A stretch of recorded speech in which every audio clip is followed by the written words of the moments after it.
আসসালামু আলাইকুম।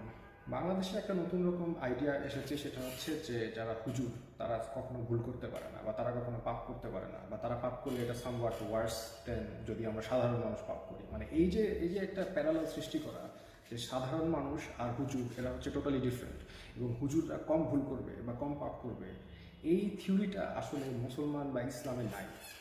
ইসলামের সবারই ইসলাম পালন করতে হবে। আপনারা যেমন জেনে শুনে মদ খান, গাঁজা খান, হ্যাঁ, আপনারা তো মুসলমান, আপনারা জানেন এগুলো হারাম, বা তারপরেও করেন।